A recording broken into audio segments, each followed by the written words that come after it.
وَلَقَدْ يَسَّرْنَا الْقُرْآنَ لِلذِّكْرِ فَهَلْ مِن مُّدَّكِرٍ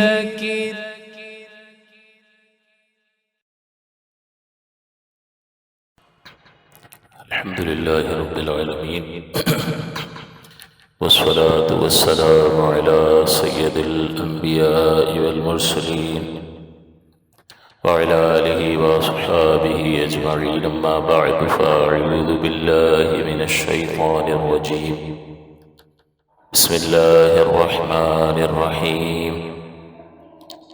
قال الله تبارك وتعالى في سورة الحديد: ما أصاب من مصيبة في الأرض ولا في أنفسكم إلا في كتاب من قبل أن نبرأها إن ذلك على الله يسير لكي لا تأسوا على ما فاتكم ولا تفرحوا بما آتاكم والله لا يحب كل مختال فخور. صدق الله العلي العظيم وصدق رسوله النبي الأمين. وقال تبارك وتعالى في مقام آخر: لن يصيبنا إلا ما كتب الله لنا هو مولانا فعلى الله فليتوكل المؤمنون. صدق الله العلي العظيم وصدق رسوله النبي الأمين. سورة الحدید سے ایک آیت پاک تلاوت کی، آیت نمبر 22، اور ایک اور مقام سے بھی قرآن عظیم کا ایک حصہ تلاوت کیا. آپ اس آیت سے کے ضمن میں پہلے بھی درس سماعت فرما چکے ہیں، لیکن آج اس کی تلاوت کا مقصد یہ ہے کہ ہم نے 2 جمعے تک تقدیر کے مسئلے پر بیان کیا. اس سے پہلے اللہ تعالیٰ کی ذات اور صفات پر طویل ہمارا درس ہوتا رہا، اور آپ کی خدمت میں ذکر کیا کہ تقدیر اللہ تعالیٰ کے کمال علم کا اظہار ہے کہ اس نے سب کچھ اپنے علم ازلی سے جان کر لکھوا دیا. لہذا اس لکھوانے کا تذکرہ قرآن عظیم میں بھی موجود ہے، اور احادیث مبارکہ بھی میں نے آپ کے سامنے ذکر کی تھی، جس کا نتیجہ یہ نکلا کہ تقدیر قوی اور قطعی دلائل سے ثابت ہے، اور اس کا انکار کرنے والا کافر ہوتا ہے. لہذا تقدیر کے مسئلے کو سمجھنے کے بعد اگر اس پر کامل طور پر غور و تفکر کیا جائے تو انسان کے لیے زندگی گزارنا آسان ہوتا ہے. کیونکہ آپ یوں سمجھ لیں کہ اللہ تعالیٰ نے ہمیں جو دنیا میں بھیجا ہے اور ہمیں بتا دیا کہ سب کچھ پہلے سے لکھ رکھا ہے، اور اللہ تعالیٰ ہمارا رب ہے، وہ ہمیں پال رہا ہے، اور جب پالا جاتا ہے تو رحمت کی صفت غالب ہوتی ہے. ماں باپ بھی بچے کو پالتے ہیں، پہلے بھی عرض کیا تھا، تو کون سی صفت زیادہ ظاہر ہوتی ہے؟ صفت رحمت.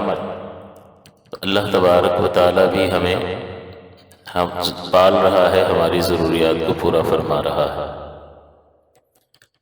تو اگر کوئی شخص تقدیر کے معاملے پر اس کا اعتقاد جازم ہو کہ سب کچھ اللہ تبارک و تعالیٰ کی طرف سے ہے، تو اب بندے کا کام یہ ہے، ایک تو یہ کہ سب کچھ اللہ تعالیٰ کی طرف سے ہے، دوسرا یہ کہ اللہ تبارک و تعالیٰ ہمارا دشمن نہیں ہے،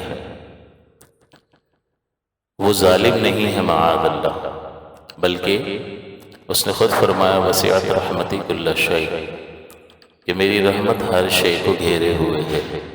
تو یہاں دنیا میں اللہ تعالیٰ کی جو صفت جس کا ظہور بہت زیادہ نظر آتا ہے، اور خود فرمایا کہ میری رحمت نے ہر شے کو گھیر رکھا ہے، تو اس کی رحمت غالب ہے، تو اس کی رحمت کا تقاضا بھی یہی ہے کہ جو ہمارے نفع کے لیے ہوگا وہی اس نے ہمارے لیے مقدر فرمایا ہے۔ یہ ہوتا ہے کہ بعض اوقات ہم کوئی عمل کرتے ہیں اور اس کو کوئی نتیجہ ظاہر ہوتا ہے، وہ اچھا بھی ہو سکتا ہے، وہ بظاہر برا بھی ہو سکتا ہے، ہمارے نقصان کی صورت میں بھی، ظاہر نقصان کی صورت میں ظاہر ہوتا ہے، لیکن وہ سبب جو ہم نے اختیار کیا وہ بھی اللہ تعالیٰ نے لوح محفوظ پہ لکھ رکھا ہے کہ یہ اس طریقے سے یہ کام کرے گا تو اس کا یہ نتیجہ ظاہر ہوگا۔ تو لہٰذا تقدیر کے مسئلے پر اگر کامل یقین ہو کہ اللہ تعالیٰ نے سب کچھ لکھ دیا، پہلی بات۔ دوسری بات یہ کہ اللہ تعالیٰ ارحم الراحمین ہے۔ تیسری بات یہ کہ وہ ظالم نہیں ہے، وہ ہمارا دشمن نہیں ہے۔ تو اس کا نتیجہ یہ نکلتا ہے کہ جو کچھ اس نے جس کے حق میں لکھ رکھا ہے وہ اس کے لیے فائدہ ہی فائدہ اپنے اندر رکھتا ہے۔ اور پچھلے ہفتے میں نے ایک آیت کے تحت کلام کیا، لن یصیبنا الا ما کتب اللہ لنا، کہ ہمیں ہرگز کوئی پہنچنے والی چیز نہیں پہنچ سکتی مگر وہ جو اللہ نے لکھ دیا ہے ہمارے لیے۔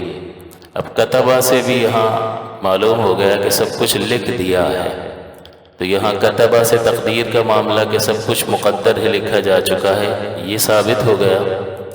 اور لنا سے یہ معلوم ہوا، میں نے آپ کی خدمت میں ذکر کیا تھا کہ یہاں لام منفعت کا ہو تو اس کا مطلب یہ ہے کہ ہمارے فائدے کے لیے ہے، تو بظاہر کچھ آ رہا ہے یا کچھ جا رہا ہے اس میں ہمارے لیے منفعت ہی منفعت ہے۔ اور بالفرض صحابی رسول نے ذکر کیا کہ اللہ تعالیٰ سب کو جہنم میں ڈال دے تو وہ ڈالے گا، کیونکہ وہ ہمارا مالک ہے اور مالک سے کوئی سوال نہیں کیا جا سکتا۔ اور اگر وہ سب کو جنت میں ڈال دے تو ہمارے عمل کے بدلے میں نہیں ہوگا بلکہ یہ اس کا کرم ہوگا۔ اسی لیے آگے فرمایا ہوا مولانا، وہ ہمارا مولانا ہے، وہ ہمارا مالک ہے۔ اور ایمان والوں کو تو اللہ ہی پر بھروسہ کرنا چاہیے۔ اللہ پر بھروسہ کس سلسلے میں کہ اس نے فرما دیا کہ تمہیں جو بھی کچھ پہنچتا ہے وہ پہنچ ہی نہیں سکتا مگر ہم نے اسے ایک کتاب میں شمار کر دیا، لکھ دیا، اور تمہارے نفع کے لیے ہے وہ سب کچھ۔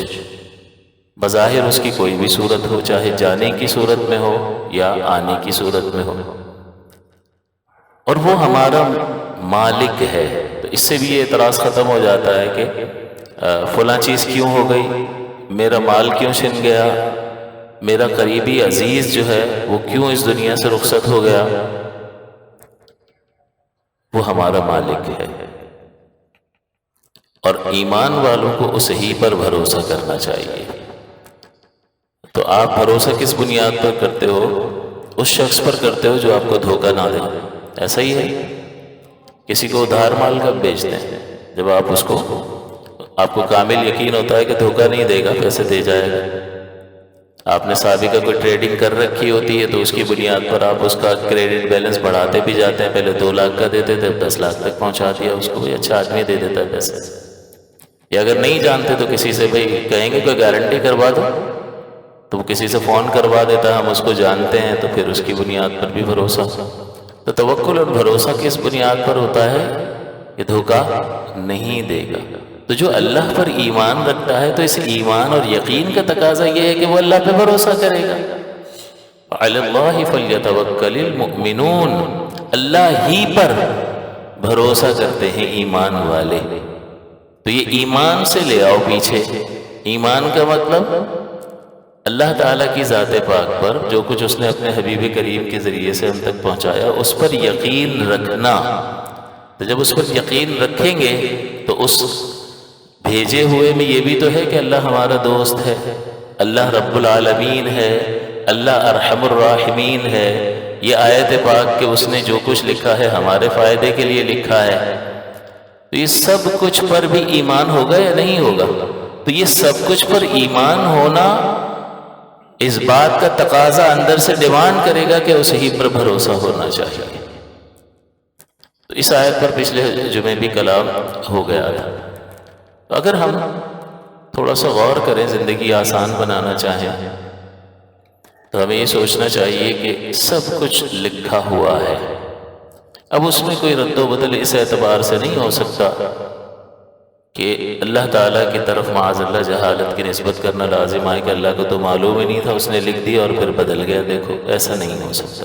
اس کی تمام تر اقسام اور تفصیل بھی میں نے آپ کی خدمت میں ذکر کر دی تھی۔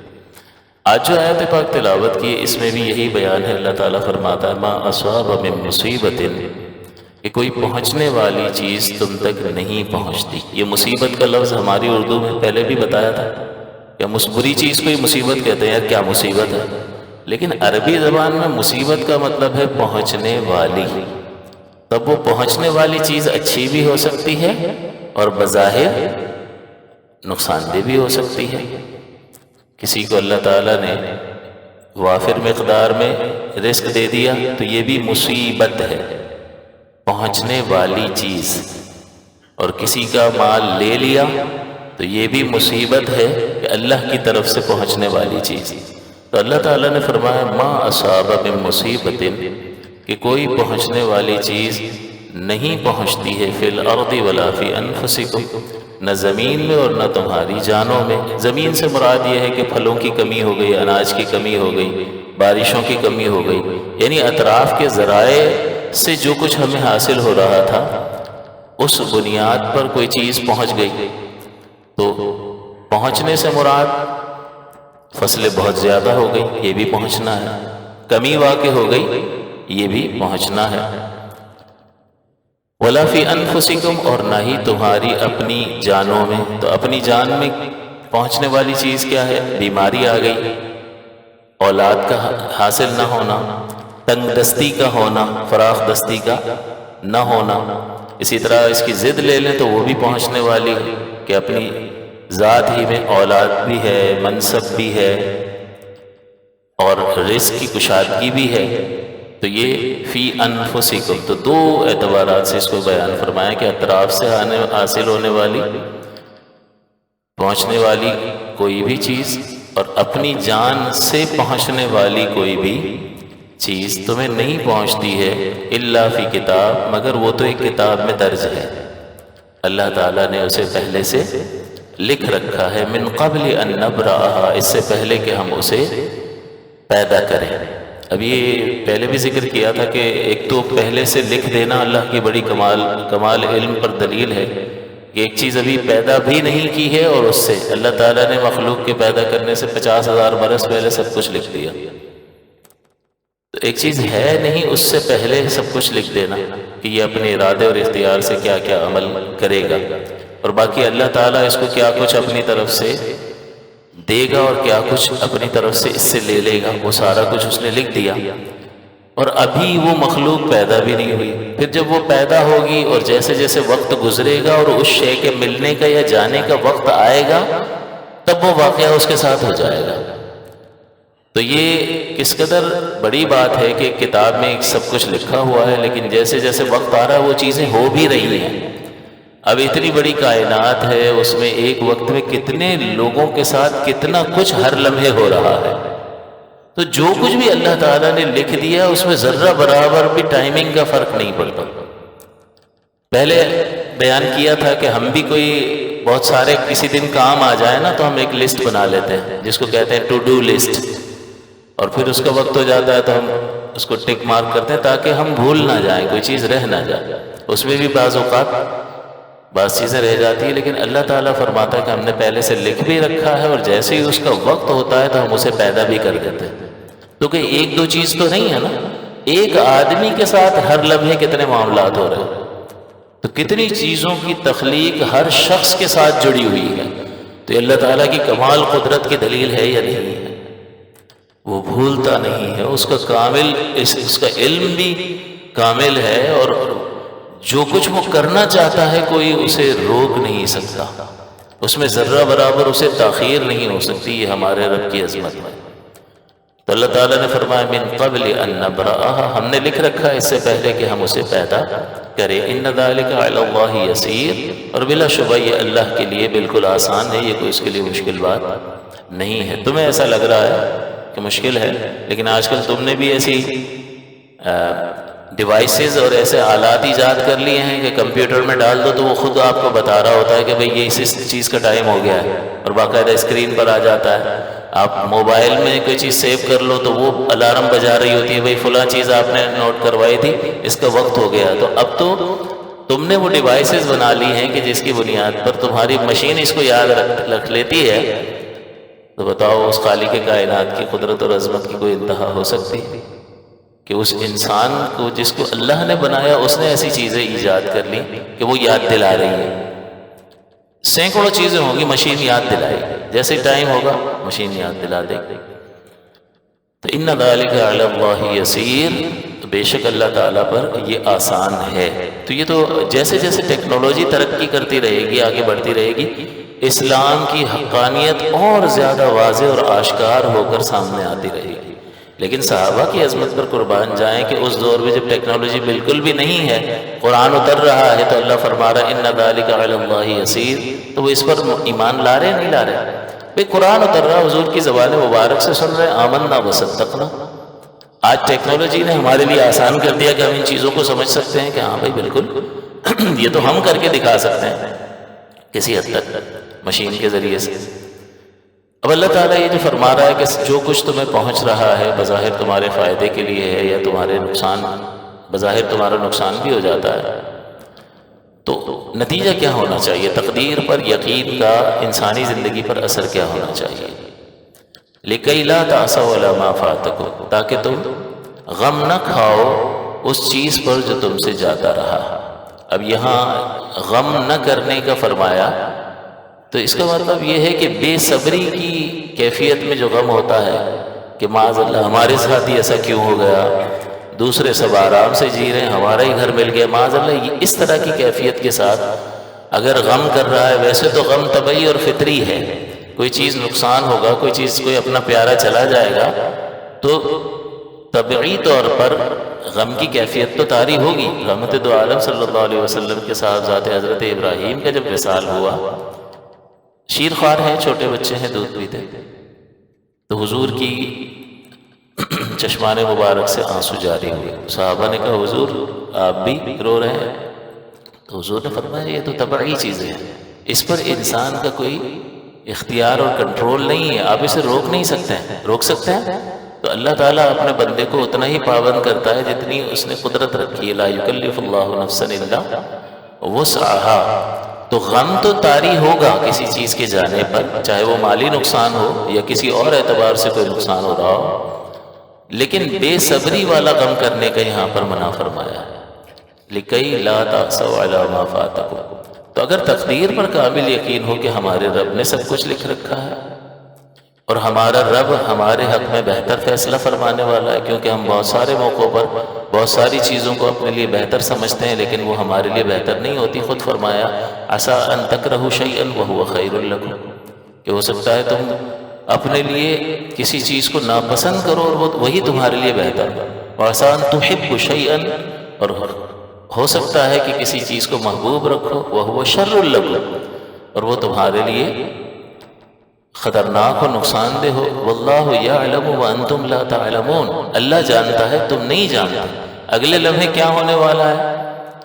بھئی مجھے مل جائے مل جائے مل جائے مل جائے مل جائے تو کر رہے ہو، اس کے ملنے کے بعد اگلے لمحے تمہارے ساتھ کیا ہونے والا ہے، اس شے سے تمہیں نفع حاصل ہوگا یا نقصان ہوگا، تم نے اپنی ننھی سی عقل کی بنیاد پر ایک فیصلہ کر لیا کہ نہیں نہیں اس میں تو فائدہ ہے، فائدہ یہ تو ملنا چاہیے، اور جب ملا تو پتہ چلا کہ نقصان میں مبتلا ہو گئے۔ واللہ یعلم وانتم لا تعلمون، اللہ جانتا ہے تم نہیں جانتے۔ آپ کو کہیں سفر پر جانا ہے، آپ ایئرپورٹ پر کھڑے ہیں، آپ کے پاس پاسپورٹ بھی ہے، ویزا بھی ہے، ٹکٹ لے کر کھڑے ہیں، اور پتہ چلا کہ اس نے جو ٹکٹ ایشو کرنے والا، بورڈنگ پاس بنانے والا، اس نے آپ کی سیٹ کسی اور کو دے دی۔ اب آپ جو ہے لال پیلے ہو رہے ہیں، اس میں غصہ کر رہے ہیں، تو ٹھیک ہے آپ کا حق تھا، آپ جو ہے وہ جائز طریقے سے فائٹ کر سکتے ہیں کہ بھئی میرا حق تم نے کیوں دوسرے کو دیا۔ بعض اوقات کوئی ڈگنیٹری آ جاتی ہے، کوئی بڑے عہدے والا آ جاتا ہے، اس کو دے دیتے ہیں، بعض اوقات پیسے لے کر دے دیتے ہیں، تو آپ اپنے حق کے لیے اسباب اور ذرائع اختیار کر سکتے ہیں۔ تو اب ہم پریشان ہو رہے ہیں اور اس چیز کو ناپسند کر رہے ہیں کہ یار یہ میری سیٹ کیوں اس کو دے دی، اب میں کیا کروں، یا بیٹھا رہوں، مجھے وقت پر پہنچنا تھا، ڈیلے ہو جائے گا، فلاں نقصان ہوگا، فلاں نقصان۔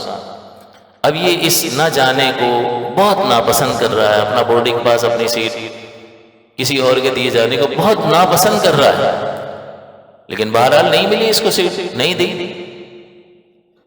جس کے پاس اقتدار اور قلم ہاتھ میں ہوتا ہے اسی کی چلتی ہے، ہم تو پھر شور مچاتے رہ جاتے ہیں۔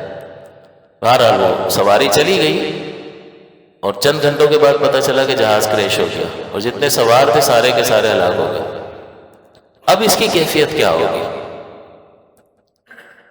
یہ تو اس سیٹ کے چھن جانے پر بڑا وہاں شور کر رہا تھا، اب کیا کرے گا یہ؟ تو یہ اپنے بڑا مکروہ سمجھ رہا تھا، ناپسند کر رہا تھا اس کو، لیکن اللہ تعالیٰ فرماتا ہے عسیٰ ان تکرہوا شیئا وہو خیر لکم، کہ بہت ممکن ہے کہ تم کسی چیز کو ناپسند کرو لیکن تمہارے لیے بہتر ہو، کیونکہ تم تو آخری نتیجہ اس کو دیکھ کے میں پہنچ جاؤں گا، میرا کام ہو جائے گا، فلاں چیز ہو جائے گی۔ واللہ یعلم وانتم لا تعلمون، اللہ جانتا ہے تم نہیں جانتے۔ تو بظاہر دیکھیں کہ اسے ایک غم پہنچ رہا ہے، لیکن اس کے لیے زندگی کی ضمانت بن گیا ہے یا نہیں یہ ٹکٹ کا نہ ملنا، عافیت میں رہ گئے۔ بعض اوقات دوستوں کے ساتھ پروگرام بن رہا ہوتا ہے، جانے تک کا مسئلہ سب طے ہو جاتا ہے، پھر ابا کہتے ہیں بھائی تجھے نہیں جانا، یار ابا جانے دو نا، سبھی دوست جا رہے ہیں، نہیں تجھے نہیں جانا۔ اب بہرحال ٹھیک ہے، وہ نہ چاہتے ہوئے بھی ابا کی بات مان کر رک گیا، اور پتہ چلا وہ حادثے کا شکار ہو گئی وہ بس۔ اب وہ ابا کے پاؤں دھو کے پی رہا ہے، باپ نے بچا لیا ورنہ تو کیا ہونا تھا۔ تو اس وقت تو پسند نہیں آ رہا تھا، لیکن بعد میں جب نتیجہ ظاہر ہوا تو وہ اس کے لیے خیر کی صورت میں ظاہر ہوا۔ تو ہم بعض اوقات یہ سوچ رہے ہوتے ہیں کہ یار جب برا ہے تو برائی ہے نا، اچھا اس میں کیا ہو سکتا ہے؟ بھائی نتیجہ آپ کو نہیں معلوم ہے، اسی لیے اللہ نے فرما دیا تم اپنے تجربے اور مشاہدے کی بنیاد پر ایک فیصلہ کر رہے ہو، لیکن اللہ ہی کا ارادہ پورا ہوگا اور اسے معلوم ہے اس نے اگلے لمحے تمہارے لیے کیا ارادہ کر رکھا ہے۔ واللہ یعلم وانتم لا تعلمون۔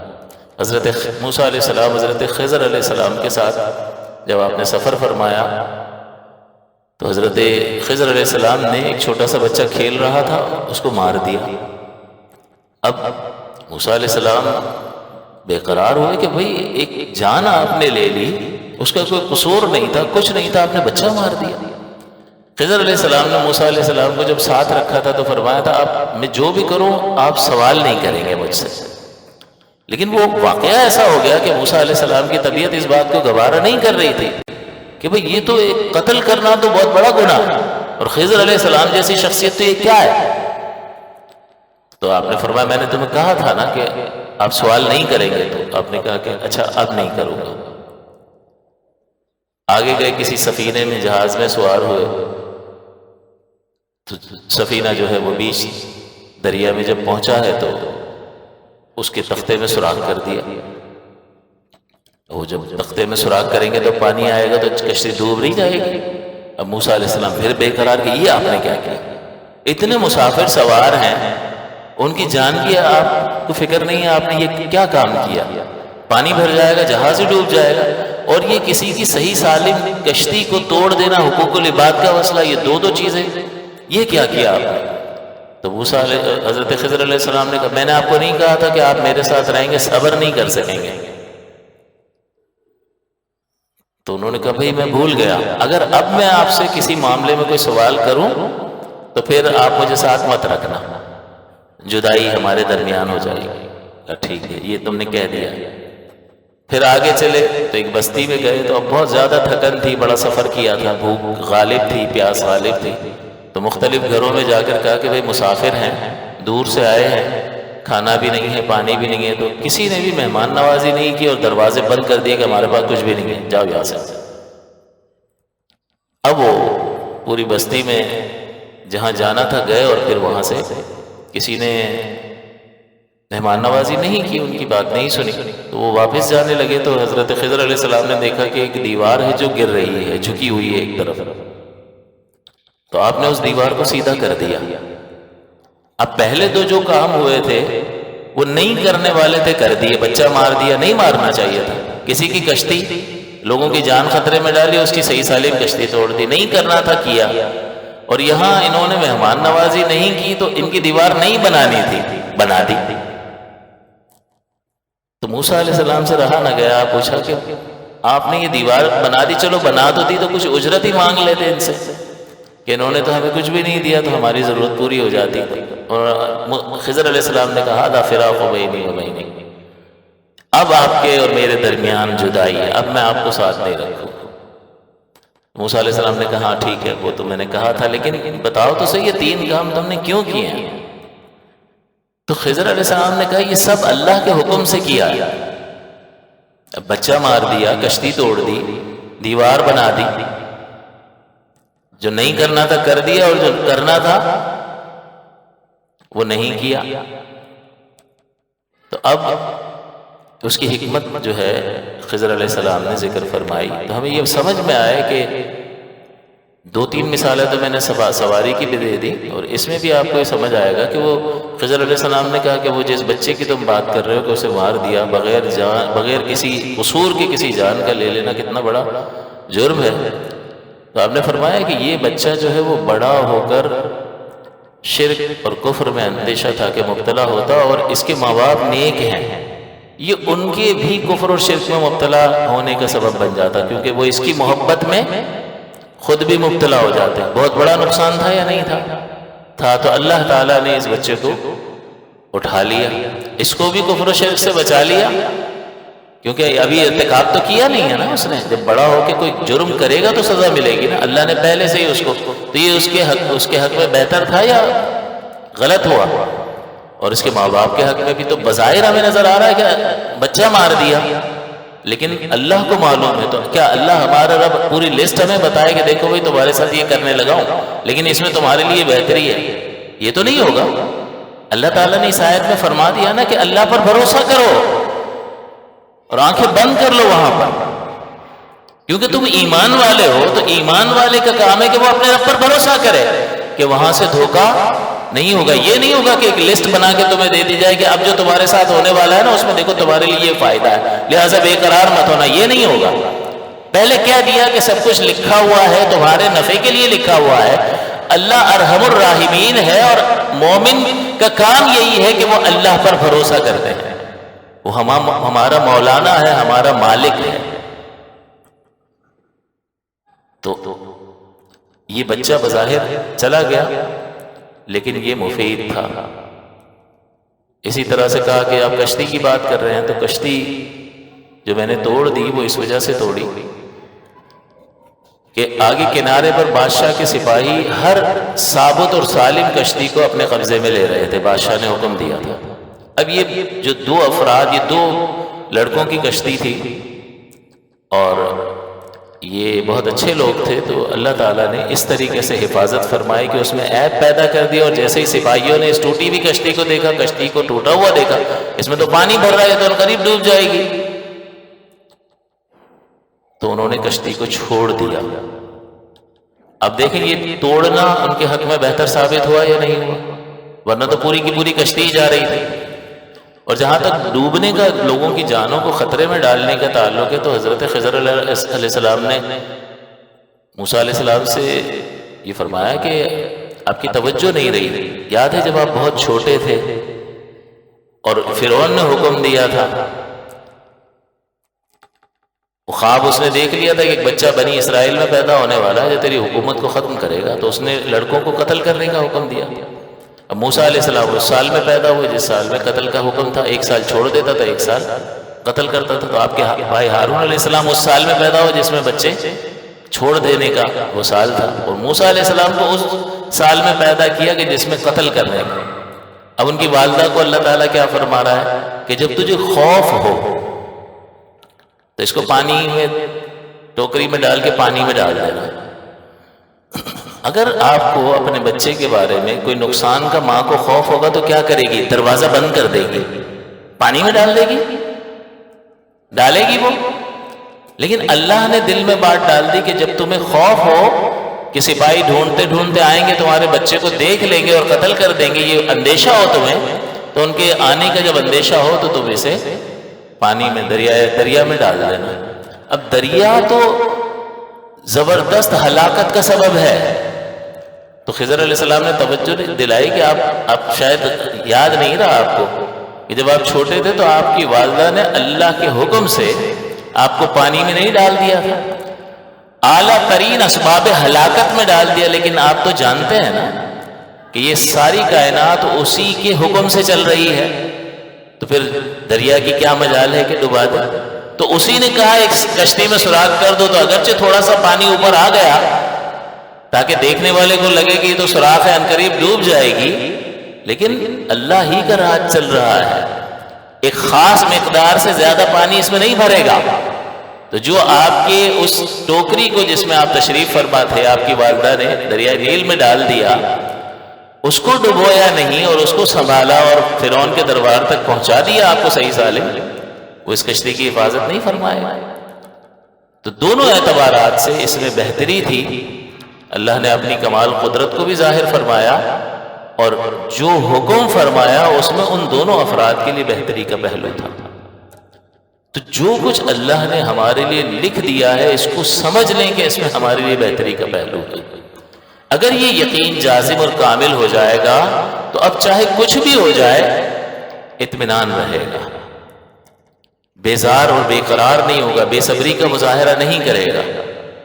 بہت سارے واقعات سارے دن میں بہت ساری چیزیں ہماری مرضی کے خلاف ہو رہی ہوتی ہیں. صبح سے اٹھو رات کو سونے تک ساری چیزیں آپ کی مرضی کے مطابق ہوتی ہیں. نہیں، اللہ تعالیٰ تو وہ ہے کہ ابراہیم علیہ السلام کو آگ میں ڈال دیا تو آگ کا کام جلانا ہے یا نہیں ہے، لیکن آگ کو حکم فرما دیا تو وہ ٹھنڈی ہوئی، بلکہ ایسی کہ جو تکلیف نہ دے ایسی ٹھنڈک اس میں پیدا ہو گئی. تو تقدیر کا مسئلہ ایسا ہے کہ اگر ہمارا یقین کامل ہو کہ سب کچھ لکھ رکھا ہے اور اللہ نے لکھا ہے، وہ ارحم الراحمین ہے، وہ ہمارا مالک ہے، اور مومن کو اللہ ہی پر توکل اور بھروسہ کرنا چاہیے. تو یہاں اللہ تعالیٰ نے، میں یہ چند مثالیں اس لیے دے رہا تھا کہ ہم کہتے ہیں کہ یار یہ جو برا ہو گیا اس میں کیا اچھا ہو سکتا ہے، میرا بچہ چلا گیا جوان بچہ، اس میں کیا میرے لیے بہتری ہوگی. تو دیکھیں وہ بچہ جس کا انتقال ہوا، جس کو خضر علیہ السلام نے مار دیا، اس میں اس کے والدین کے لیے بہتری تھی یا نہیں تھی؟ تو اللہ کا معاملہ جہاں آئے گا، اس کے لکھ دینے کا، اس کے فیصلہ کرنے کا جہاں معاملہ آئے گا، تو بندگی کا تقاضا یہ ہے کہ انسان آنکھیں بند کر لے اور اپنے رب کے حکم کے آگے سر جھکا دے. اس ہی میں اطمینان قلب ہے. تو یہاں اللہ تعالیٰ نے فرمایا کہ لِكَيْ لَا تَعْسَوْا عَلَىٰ مَا فَاتَكُمْ، کہ جو تم سے چیزیں جا رہی ہیں، بظاہر تمہارا نقصان ہو رہا ہے، تاکہ تم اس پہ غم نہ کرو جو تم سے جاتا رہا، یعنی بے صبری والا ہو. تو اس سے اگر یقین کامل ہو اللہ کی ذات پاک پر تو پھر بے صبری پیدا ہوگی نہیں، صبر کی کیفیت ہوگی. اور آپ یہ تھوڑا سا ایکسرسائز کیا کریں کہ سارے دن میں اگر ہم 50 یا 500 کام کرتے ہیں تو اس میں سے چند ایک ہوتے ہیں جو ہماری مرضی کے موافق ہوتے ہیں. کہیں پہنچنا ہے، ٹریفک جام ہے، ہو گئی دیر، کیا کر سکتا ہے. اس طرح بہت سارے کھانا بنایا اور بڑی رغبت سے بنوایا تھا لیکن نمک زیادہ پڑ گیا، نمک کم ہو گیا، کوئی اور چیز ہو گئی جس کی وجہ سے وہ ذائقہ نہیں آیا جو پہلے آیا تھا، جس کی وجہ سے خواہش کی تھی کہ بھئی فلاں چیز بنا لو. تو یہ جو چھوٹی چھوٹی تکلیفیں ہمیں پہنچتی ہیں، اس پر بندے کو اطمینان کا اظہار کہ جو اللہ کی مرضی، اس سے بے قراری اور ڈپریشن نہیں بڑھے گا، بلڈ پریشر ہائی نہیں ہوگا. تو جتنی چیزیں سارے دن میں ہمارے ساتھ ہوتی ہیں اس میں بہت ساری تو ایسی چھوٹی چھوٹی چیزیں ہوتی ہیں. آپ کپڑے پریس کرنے بیٹھے، لائٹ چلی گئی، اب یار یہ نہیں ہونا چاہیے. ان چھوٹی چھوٹی چیزوں میں اگر بندہ اطمینان کا اظہار کرے گا، آپے سے باہر نہیں ہوگا، چہرے پہ اس کے غم کے آثار نہیں ہوں گے، بے قراری اور بیزاری کے آثار نہیں ہوں گے، تو یہ چھوٹی چھوٹی چیزوں پر مضبوطی کا مظاہرہ کرنا اس کو طاقتور بنائے. اور یہ معمولی چیزیں جو ہیں، آپ نے دیکھا ہوگا بہت سارے ایسے بھی لوگ آپ نے دیکھے ہوں گے جو بظاہر دنیا دار ہوں گے لیکن اللہ تعالیٰ ان کو ایسا اطمینان قلب عطا کر دیتا ہے کہ وہ اللہ کی تقسیم پر راضی رہتے ہیں. تو بڑا نقصان بھی ہو جاتا ہے، تو آپ دیکھیں گے کہ چہرے پہ کوئی ملال کے آثار اتنے نہیں ہیں۔ تو وہ وجہ کیا ہوتی ہے کہ تقدیر پر یقین بہت مضبوط ہوتا ہے، تو اس کے نتیجے میں پھر انسان بیزاری کا اظہار نہیں کرتا۔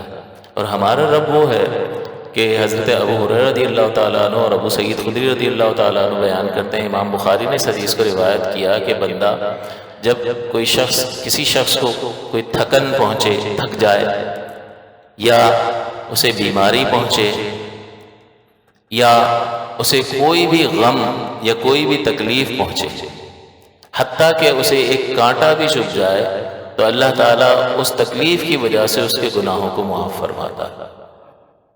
تو یہ کب ہوگا کہ جب بندہ اسے اللہ کی تقسیم، اللہ کا فیصلہ سمجھتے ہوئے اس کے سامنے سر جھکائے گا اور بے قراری کا مظاہرہ نہیں کرے گا۔ جب بے قراری کا مظاہرہ کر دیا تو صبر تو اول درجے میں ہوتا ہے۔ جیسے تکلیف آئی اور اس وقت پہلے سے تیار ہونا چاہیے، آدمی کو ڈٹرمن ہونا چاہیے کہ اگر کچھ بھی ہوگا تو انشاءاللہ میں خاطر جمع رکھوں گا اور بے قراری اور بے صبری کا مظاہرہ نہیں کروں گا۔ تو اس لیے جو کچھ جا رہا ہے اس پر اعتقاد رکھیں کہ اللہ نے لکھ رکھا ہے اور وہ ہمارا دوست ہے۔ نوکری چلی گئی، پریشان ہے، اب بعض اوقات ایک مارکیٹ میں کام کر رہے ہوتے ہیں تو کوئی تیزی کا چانس آیا، کسی کو زیادہ پیسے مل گئے، دوسرے کو کم ملے، کسی نے 5 کروڑ کما لی، کسی کو 50 لاکھ ملے۔ اب 50 لاکھ والا جو ہے نا وہ اتنا سا منہ نکلا ہوا ہے اس کا، وہ اس لیے کہ وہ 5 کروڑ کے مقابلے میں 50 لاکھ کو دیکھ رہا ہے کہ بھئی میں بھی تھوڑی سی زیادہ ہمت کر لیتا تو اتنے یا اس کے قریب قریب کما لیتا۔ تو اب وہ حضرت امام جعفر صادق فرماتے ہیں کہ اگر تم غم کر بھی لو مثال کے طور پہ کسی چیز پر اور بے قرار ہو بھی لو، تو کیا تمہاری بے قراری تمہارے غم کو ختم کر دے گی؟ جو چیز چلی گئی واپس آ جائے گی؟ نہیں۔ اسی طرح کسی چیز پر اگر اترا رہے ہو تو موت تم سے ہر چیز چھین لے گی، تو جو چیز چھن جانے والی ہے اس پر اترانا کیسے؟ تو انسان کو جب وہ دیکھ رہا ہوتا ہے دوسرے کے مقابلے میں اپنا مقابلہ کر رہا ہوتا ہے تو 50 لاکھ کمانے کے بعد بھی وہ پریشان ہی نظر آتا ہے۔ تو یہ پریشان ہی رہیں گے، ان کی طبیعتیں بے قرار ہی رہیں گی۔ ان کو 10 کروڑ بھی دے دو تو یہ آگے 50 کروڑ والے کو دیکھ رہا ہو۔ تو کس طرح سے ہمیں اطمینان قلب حاصل ہو کہ یوں ہو کہ جو ہم چاہیں وہی ہو جائے؟ یہ ہوگا لیکن جنت میں ہوگا، لکم فیہا ما تشتہی انفسکم ولکم فیہا ما تدعون، تمہارے لیے وہ سب کچھ وہاں ہوگا جو تمہارا نفس خواہش کرے گا، اور وہ بھی ہوگا جس کا تم سے وعدہ کیا گیا ہے، کیونکہ تمہاری تو سوچ اور فکر چھوٹی سی ہے، اپنی سوچ اور فکر کے مطابق مانگ لو گے، لیکن اللہ جب عطا کرے گا تو وہ تمہارے وہم و گمان میں بھی نہیں ہوگا۔ تو دونوں اعتبار سے بیان فرما دیا کہ لکم فیہا ما تشتہی انفسکم، وہ سب کچھ بھی ہوگا جس کا تمہارا نفس خواہش کرے گا، وَلَكُمْ فِيهَا مَا تَدَّعُونَ، اور وہ سب کچھ بھی کہ جس کا تم سے وعدہ کیا گیا تھا۔ لیکن یہ دنیا دار ابتلا ہے، اس میں آنا جانا لگا رہے گا، تو اب میں کیا کروں؟ اگر جائے اور بے صبری کا مظاہرہ کروں تو پھر میں نے اپنا ہی نقصان کر لیا۔ ایک تو نقصان ہوا اور دوسرا ڈنڈا لے کے اپنے ہی سر پہ مار لیا، تو 2 نقصان ہو گئے۔ تو اس لیے اللہ تعالیٰ فرما رہا ہے لِكَيْ لَا تَعْسَوْا عَلَىٰ مَا فَاتَكُمْ، کہ اگر کوئی چیز تمہارے پاس سے چلی جائے، کہیں رشتہ کرنا چاہتے تھے نہیں ہوا، پریشان ہو رہا ہے، جاب کے لیے اپلائی کیا تھا نہیں ملی نوکری، پریشان ہو رہا ہے، ٹھیک ہے، اپنی کوشش جاری رکھیں، اللہ پر بھروسہ رکھیں، اللہ سے دعا کرتے رہیں، اس سے مانگتے رہیں، لیکن اس کے فیصلے پر مطمئن رہیں کہ اس نے میرے لیے اس وقت جب جو کچھ بھی مقرر کر رکھا ہے اس نے میرے حق میں وہی مقرر کیا ہے جو میرے لیے بہتر ہے۔ یہی اطمینان قلب کا باعث بنے گا، ورنہ اگر بے قراری اور بے صبری کا مظاہرہ کریں گے تو بہت بڑے اجر و ثواب سے بھی انسان ہاتھ دھو بیٹھتا ہے۔ دنیا میں کتنا رہنا ہے؟ ابھی پرسوں کی بات ہے، میرا ایک دوست ہے، اس کے پڑوسی 11 سالہ بچہ، اس کے سر میں درد ہوا تو والدہ نے کوئی اس کو سیرپ پلا کے کہا بیٹا لیٹ جاؤ، وہ لیٹ گیا، سو گیا۔ 4 بجے جب والدہ کی آنکھ کھلی ہے تو دیکھا بچے کی طرف کہ بھئی دیکھوں، طبیعت ٹھیک نہیں تھی، اس کی سویا تھا، تو اس کے منہ سے جھاگ وغیرہ نکلا ہوا تھا، ہاسپٹل لے کر بھاگے تو پتہ چلا بھئی انتقال ہو گیا۔ اب بالکل صحیح تندرست بچہ، کچھ بھی اس کو بیماری نہیں، کچھ بھی نہیں، 11 سال کا بچہ۔ اب یہ اللہ کا فیصلہ ہے، اب اللہ کا فیصلہ ہے تو قبول تو کرنا پڑے گا. کیا پتہ اس کے بدلے میں اللہ تعالیٰ آخرت کی کیا درجات صبر کی صورت میں مرتب فرمائے، اس کے بدلے میں اللہ تعالیٰ کیا اور کچھ عطا کر دے. جیسا کہ خضر علیہ السلام نے جب اس بچے کو اللہ کے حکم سے مار دیا تو فرمایا اب اس کے بدلے میں اللہ تعالیٰ انہیں ایک ستھری بیٹی عطا کرے گا. اور وہ جو بچوں کی جو دیوار بنا دی تھی، اور اس کے بارے میں بھی فرمایا کہ یہ اس کے نیچے ان 2 یتیم بچوں کا خزانہ تھا، اگر یہ دیوار گر جاتی تو اطراف کے لوگ اس پہ قبضہ کر لیتے. تو اللہ تعالیٰ نے یتیموں کے مال کی حفاظت فرمائی اور دیوار کو سیدھا کرنے کا مجھے حکم دے دیا. اور یہ اس وجہ سے تھا کہ ان کی پشت، ان کے آبا اور اجداد میں 7ویں پشت میں ان کا ایک دادا تھا جو بہت متقی اور پرہیزگار تھا، اللہ کا نیک بندہ تھا. تو دیکھو اللہ تعالیٰ کے نیک بندوں کی تاثیر اور ان کا فائدہ کہاں تک ان کی اولاد میں منتقل ہوتا. تو بظاہر جو ہے وہ نقصان کا پہلو نظر آ رہا تھا، لیکن اللہ تعالیٰ نے ہمارے لیے جو کچھ لکھ رکھا ہے اس میں ہمارے لیے بہتری ہے. اور اگر بے قراری کا اظہار کریں گے، اتنا سا منہ بنا کے بیٹھ جائیں گے، تب بھی مسئلہ حل نہیں ہوگا، وہ تکلیف دور نہیں ہوگی. تو بہتر کیا ہے کہ بلڈ پریشر کو ہائی کرنے اور ایک اور بیماری لگا لینے سے بہتر ہے کہ بالکل مطمئن رہے کہ جو اللہ کی مرضی، بس آپ کی زبان سے یہی نکلنا چاہیے جو اللہ کی مرضی، میں اس پر راضی ہوں، انشاءاللہ اللہ بہتر کر دے گا. اور اگر کچھ آپ کو حاصل ہو گیا تو اپنی ذات کی طرف اس کی نسبت نہ کریں، اترانا نہیں چاہیے. اسی کو آگے بیان فرمایا وَلَا تَفْرَحُوا بِمَا آتَاكُمْ، اور خوش نہ ہو، اتراؤ نہیں اس پر جو اس نے تمہیں دیا. اپنی طرف نسبت نہ کرو کہ میری چالاکی، میری ذہانت کی وجہ سے یہ چیزیں مجھے حاصل ہوئی ہیں، اپنی طرف نسبت نہ کرو. کیونکہ یہ ایسی چیزیں ہیں کہ ایک وقت آئے گا، جیسا کہ امام جعفر صادق رضی اللہ تعالیٰ عنہ نے فرمایا کہ ایک وقت ایسا آئے گا کہ اس پر کیا اترانا، جو چیز تم سے چھن جائے گی موت سب کچھ تم سے چھین لے گی تمہارا. تو یہ ساری چیزیں جانے والی ہیں، تو اس پر اترانا کیا. اور یہ اللہ کی عطا ہے، اپنی ذات کی طرف اس کمال کی نسبت کرنا کیسا. یہ تو اللہ تعالیٰ نے اس وقت تحریر فرما دیا کہ جب ہم پیدا بھی نہیں ہوئے تھے. اور مسلم کی روایت آپ کو سنائی تھی کہ جب بچہ ماں کے پیٹ میں 4 مہینے کا ہوتا ہے تو اللہ فرشتہ بھیجتا ہے، وہ اس کی پوری زندگی لکھ دیتا ہے، کب پیدا ہوگا، کب مرے گا، کتنا رزق پائے گا. یہ 2 چیزیں، اس میں یہ کچھ بھی نہیں کر سکتا، مجبور ہے، کوششیں کرے گا لیکن نتیجہ جو اللہ نے مقدر فرمایا وہی. اور دوسرا اس کا عمل بھی لکھ دیتا ہے، اور یہ جنتی ہوگا یا جہنمی ہوگا اس عمل کے نتیجے میں وہ بھی لکھ دیا جاتا ہے. تو عمل جو ہے وہ اپنے ارادے اور اختیار سے کرتا ہے.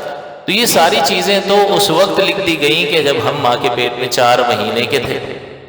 تو اب اس ملنے پر کیا اترانا کہ یہ تو اللہ تعالیٰ کی تقسیم کی وجہ سے. بلکہ انسان کو یہ چاہیے کہ جب وہ کوئی لقمہ کھا بھی رہا ہے تو وہ اللہ کا ذکر کرے اس وقت، اور اللہ کو یاد کرے کہ یہ لقمہ اس رب کریم نے میرے لیے اگر نہ لکھا ہوتا تو دنیا کی کوئی طاقت یہ لقمہ مجھ تک پہنچا نہیں سکتی. کوئی اگر پھل آپ کے ہاتھ میں آ جائے تو اس پہ غور کرے اور تھوڑا ٹھہر جائے کہ اگر اللہ تعالیٰ اسے میرے مقدر میں نہ لکھ دیتا تو اس نے مجھ تک نہیں پہنچنا تھا. اور کب لکھ دیا کہ جب میں اپنی ماں کے پیٹ میں 120 دن کا حمل کی صورت میں تھا. کوئی کوشش کا دخل نہیں ہے. ہاں ہم کوشش کر رہے ہوتے ہیں، اس کوشش کا نتیجہ کبھی ہماری فیور میں بھی نکل جاتا ہے، کبھی ان فیور بھی ہو جاتا ہے. نتیجے مرتب کرنے والی ذات ہمارے رب کی ذات ہے. تو لہٰذا جو کچھ حاصل ہو رہا ہے اس پر انسان تکبر میں مبتلا ہو جاتا ہے. تکبر یہ ہے کہ اپنے آپ کو کسی وجہ سے اعلیٰ سمجھنا اور دوسرے کو ادنا سمجھنا. اگر وہ تکبر اپنی کسی ذاتی خوبی اور کمال کی وجہ سے ہے کہ بڑی ذہانت ہے جی، بڑی اچھی گفتگو کا انداز بڑا زبردست ہے، تحریر بڑی بہترین ہے، فیصلے بڑے اچھے کرتا ہے، تو یہ ذاتی کمال ہے، اس کی ذات کے اندر موجود کمال ہے. اور اگر اس کی وجہ سے خود کو باکمال اور دوسرے کو حقیر جانے گا تو اس کو کہتے ہیں مختال. کہ جو ذاتی خوبی کی وجہ سے تکبر کرے تو اس کو مختال کہا جاتا ہے. اور اس کے علاوہ کوئی منصب، مال و دولت، افرادی قوت حاصل ہے، اس کی وجہ سے خود کو اعلیٰ اور دوسرے کو ادنا سمجھے، یہ تکبر کہلاتا ہے. اس کو فخور کہتے ہیں. اور اللہ تعالیٰ نے آگے فرمایا واللہ لا یحب کل مختال فخور، کہ اللہ تعالیٰ لا یحب یعنی محبت نہیں کرتا، یعنی ناراض ہے کس سے؟ ہر اس شخص جو مختال ہے اور فخور ہے. اور یہ دونوں متکبر ہیں، تکبر کرنے والے۔ مختال کس تکبر کرنے والے کو کہتے ہیں؟ جو ذات کے اندر پائی جانے والے کمال کی وجہ سے خود کو اعلیٰ اور دوسرے کو حقیر جانے۔ اور فخور کس کو کہتے ہیں؟ کہ دیگر مال و اسباب اور منصب اور جاہ کی وجہ سے خود کو اعلیٰ اور دوسرے کو حقیر جانے، یہ فخور کہلاتا ہے۔ اللہ تعالیٰ فرماتا ہے اللہ ان دونوں سے راضی نہیں ہے۔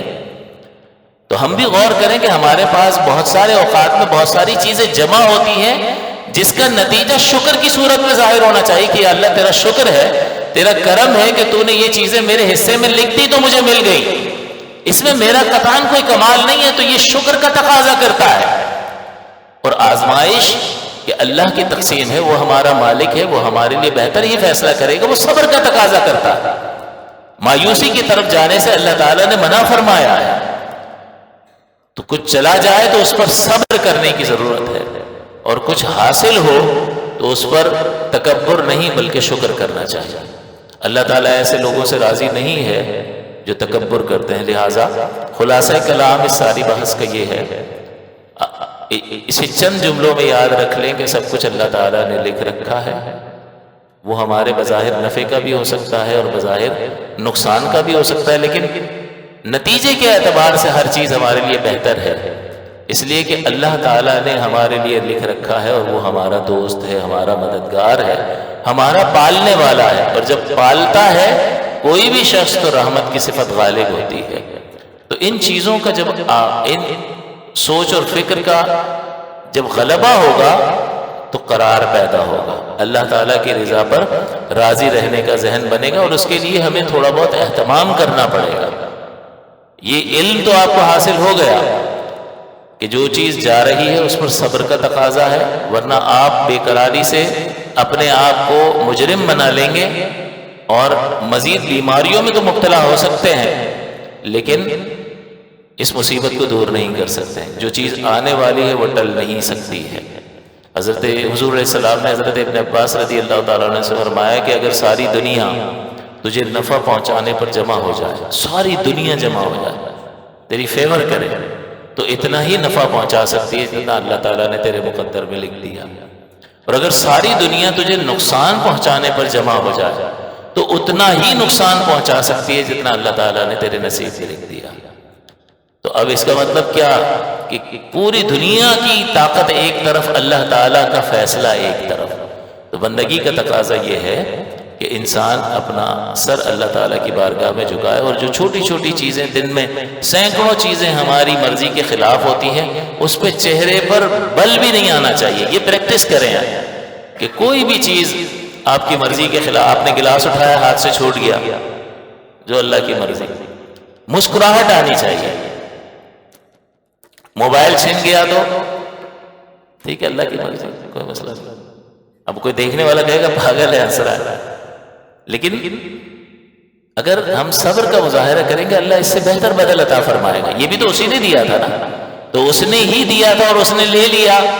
تو کوئی اگر آپ کو کوئی چیز قرض دے اور واپس لے لے تو آپ برا مانیں گے؟ للہ ما آتا ولہ ما اخذ، اس ہی کے لیے ہے جو اس نے عطا کیا، اور اس ہی کا ہے جو اس نے واپس لے لیا۔ تو اگر یہ سوچ اور فکر غالب ہوگی تو بے قراری ختم ہو جائے گی زندگی سے۔ پھر جو کچھ اس کی ذات میں بھی کمیاں ہیں، میرا رنگ ایسا ہے، میرا قد ایسا ہے، میں اتنا ذہین نہیں، دوسرا دیکھو، اللہ کی تقسیم ہے، اللہ کی مرضی، اور یہ میرے لیے، میرے حق میں بہتر ہوگا۔ اور کوئی بھی تکلیف جب پہنچ رہی ہے تو حضور فرما رہے ہیں حتیٰ کہ کانٹا بھی چبھتا ہے تو اللہ تعالیٰ اس کے سبب بندے کے گناہوں کو معاف فرما دیتا ہے۔ تو اس سے بڑھ کر انسان کو اور کیا چاہیے کہ چند روزہ زندگی ہے، اس میں یہ زندگی کا سلیقہ اللہ تعالیٰ نے قرآن عظیم کی آیت میں سکھا دیا کہ جو کچھ ہو رہا ہے سب لکھا ہوا ہے، اگر کچھ جاتا ہے تو مایوس مت ہونا، اپنی کوشش جاری رکھنا، اور دل سے اپنے رب کے فیصلے پر راضی رہنا، زبان سے یہ نکلنا چاہیے جو اللہ کی مرضی، جو اللہ کی مرضی، جو مالک کی مرضی۔ اگر اس کو عادت بنائیں گے تو انشاءاللہ اس کا بڑا فائدہ آپ دیکھیں گے۔ میں نے خود یہ دیکھا، میرے والد صاحب اللہ تعالیٰ ان کو غریق رحمت فرمائے، ہر وقت یہی کہتے تھے جو مالک کی مرضی۔ تو اس کا فائدہ یہ ہوتا ہے کہ پھر کوئی بھی پریشانی، کئی بار میں نے بہت ساری پریشانیوں میں دیکھا، ابا آپ کیا ہوگا؟ اللہ کی مرضی، جو مالک کی مرضی کیا ہے، اس کا ہی دیا ہوا ہے، جو مالک کی مرضی۔ تو جب دیا تھا تو ہم نے کوئی کارنامہ کیا تھا کہ دے دیا تھا، تو اب لے لیا تو پریشانی کس بات کی، اور دے دے گا، اس کے خزانے میں کوئی کمی نہیں ہے۔ تو یہ چیز اطمینان قلب فراہم کرتی ہے اس صورت میں بھی جب آپ سے کچھ جا رہا ہے، تو اس کا ہمیں اہتمام کرنا ہوگا، تو بے قراری ختم ہوگی۔ جب بے قراری ختم ہوگی تو پھر یہ ہیو اور ہیو ناٹ کی جنگ جو ہے وہ اس طرح غالب نہیں آئے گی کہ چاہے جائز راستہ ہو یا ناجائز راستہ ہو، بس مجھے مال ملنا چاہیے میں حاصل کروں۔ نہیں، وہ جائز راستے کو اختیار کرے گا، اور یہ یقین ہوگا اس کا کہ میرے رب نے میرے لیے لکھا ہوگا تو جائز راستے میں مجھے مل جائے گا۔ لہٰذا اس تقدیر کے مسئلے کو یاد رکھیں، اور اس کے نتائج کو اپنی زندگی میں آپ نے محسوس کرنا ہے کہ اب یہ آپ کی آزمائش ہے، اور دن بھر میں بہت ساری چیزیں آپ کی طبیعت کے خلاف ہوں گی۔ آپ جو چاہ رہے ہوں وہ ہو جائے تو کہنا یا اللہ تیرا شکر ہے، آپ نے گاہک کو کوئی چیز بیچنے کی کوشش کی، بڑا اس کو قائل کیا، بک گئی، دیکھا اپنے بھائی کو کیسا سیلز مین ہے تیرا بھائی، نہیں یار اللہ نے بکوا دیا، یوں کرو، اس کا شکر ادا کرو، اور کوئی تکلیف آ جائے صبر کرو، اس پر مطمئن رہو کہ اللہ تعالیٰ نے جو کیا ہے میرے حق میں بہتر ہوگا۔ آپ کو بتا دیا نا کہ اس جہاز والا جو ابھی لڑ رہا تھا کہ میری سیٹ دوسرے کو کیوں دی، اور اسے جہاز میں نہیں بٹھایا، اور آگے جا کے جہاز گر گیا، تو اب شکر ادا کر رہا ہے کہ اچھا ہو مجھے سیٹ نہیں ملی، پہلے لڑ رہا تھا تو یہ سیٹ نہ ملنا اس کے حق میں بہتر تھا یا نہیں تھا۔ تو یہ مان لو کہ بہت ساری چیزیں بظاہر ہمارے لیے انفیور ہمیں لگ رہی ہوتی ہیں، لیکن حقیقتاً اس میں ہمارے لیے کوئی بہتری کا پہلو موجود ہوتا ہے۔ تو تقدیر کے اس مسئلے پر اگر یقین کامل ہو ایک مسلمان کا، اور اللہ پر ایمان والے کا اللہ ہی پر بھروسہ ہوتا ہے، جیسا کہ آیت کے آخری حصے میں اللہ تعالیٰ نے دوسری آیت جو میں نے تلاوت کی، وَعَلَى اللَّهِ فَلْيَتَوَكَّلِ الْمُؤْمِنُونَ، اور اللہ ہی پر ایمان والے بھروسہ کرتے ہیں۔ تو اگر اللہ پر یقین ہے تو اللہ کے معاملے میں اس کے فیصلے کے آگے مومن کی آنکھیں بند ہونی چاہیے، اور سر جھکا ہوا ہونا چاہیے کہ بھائی وہ بڑی کمال والا، بڑی عظمت والا ہے، اسے معلوم ہے ہمارے لیے کیا بہتر ہے۔ تو جب ہم یہ جان لیتے ہیں کہ ہمارے لیے فلاں ذات بہتر فیصلہ کرے گی، تو اپنے آپ کو اس کے سپرد کر دیتے ہیں۔ اور یہ کئی بار ہم نے کیا ہے، کئی بار کیا، دوست کو خریداری کے لیے ساتھ لے جاتے ہیں، یا تو ہی سودا کر، تجھے زیادہ سمجھ ہے، دیکھ بھائی میں 1,50,000 زیادہ میں لے لوں گا، بھائی مجھے معلوم ہے تم 1,50,000 اگر میرے زیادہ بھی لگوا دو گے نا، مجھے پتا ہے صحیح لگواؤ گے۔ آنکھیں بند کر لیتا ہے یا نہیں؟ اور ڈاکٹر کی تو کئی بار مثالیں دی ہیں کہ پورا جسم حوالے کر دے، ڈاکٹر صاحب کاٹو پیٹو جو بھی کرنا ہے کرو، مجھے ٹھیک کر دو، اپنے آپ کو حوالے کر دیتا ہے، اس لیے کہ اس پہ بھروسہ ہوتا ہے۔ تو اس پہ بھروسہ ہوتا ہے تو آنکھیں بند کر لیتا ہے۔ تو اللہ تعالیٰ فرما رہا ہے لَن يُصِيبَنَا إِلَّا مَا كَتَبَ اللَّهُ لَنَا، کہ ہمیں جو کچھ بھی ہماری طرف پہنچ رہا ہے، چاہے بظاہر نفع کا ہے یا نقصان کا ہے، إِلَّا مَا كَتَبَ اللَّهُ لَنَا، مگر وہ اللہ تعالیٰ نے ہمارے لیے لکھ رکھا ہے، اس میں ہمارا فائدہ ہے۔ هُوَ مَوْلَانَا، وہی ہمارا مالک ہے۔ وَعَلَى اللَّهِ فَلْيَتَوَكَّلُ الْمُؤْمِنُونَ، اور اللہ ہی پر ایمان والے بھروسہ کرتے ہیں۔ تو جب اللہ کامل ہے، ہر صفت سے متصف ہے، ہر کمال سے متصف ہے، اور ہم پر مہربان ہے، ہمارا دشمن نہیں ہے۔ ہم جب خریداری کے لیے جاتے ہیں تو ہمیں اپنے حصے کی جنگ لڑنی پڑتی ہے، یار اتنے لگا لو، 150 120 میں دے دو، آپ اپنی بقا کی جنگ لڑیں گے اور وہ اپنی بقا کی جنگ لڑے گا۔ لیکن جب اللہ کا معاملہ آتا ہے تو اللہ تعالی ہمارا دوست اور مددگار ہے، وہاں آنکھیں بند کرنی ہے۔ اگر یہ رویہ اختیار کیا تو پھر کوئی مصیبت بڑی مصیبت نہیں ہے، کوئی پریشانی بڑی پریشانی نہیں ہے، اور بے صبری نہیں، بلکہ وہ پریشانی بہت زیادہ اجر و ثواب کے ترتب کا باعث بنے گی۔ آخری بات کہ حضرت علی رضی اللہ تعالیٰ عنہ فرماتے ہیں کہ جب مجھ پر کوئی مصیبت نہیں آتی، چند دن گزر جاتے تو میں پریشان ہو جاتا ہوں کہ کہیں اللہ تعالیٰ ناراض تو نہیں ہو گیا، کیونکہ وہ آزما نہیں رہا ہے۔ کیوں آزما نہیں رہا؟ آزمایا اس کو جاتا ہے کہ جسے کسی قابل اللہ نے بنایا ہو۔ آپ نے 5ویں کلاس میں بچے کو بٹھایا، اس کو 5ویں کا سبق پڑھا اور میٹرک کا امتحان لوگے اس سے؟ نہیں، اس سے وہی لوگے جو اس کو، تو جتنا اللہ آزماتا ہے اس کی سمجھ لو کہ اس کی عنایات اس شخص پر ہوتی ہیں، اور پھر صبر کی توفیق بھی اللہ ہی کی طرف سے ہے۔ لہٰذا تقدیر کے اس مسئلے کو سمجھیں اور اس کے مطابق اپنی زندگی کو ڈھالنے کی کوشش کریں۔ آپ کی زندگی میں جیب میں 1 ٹکا بھی نہیں ہوگا، لیکن چہرے پر اطمینان ہوگا۔ اللہ تعالیٰ سے دعا ہے کہ اللہ تعالیٰ مجھے اور آپ کو اس پر عمل کی توفیق عطا فرمائے۔ آمین۔ وآخر دعوانا الحمدللہ۔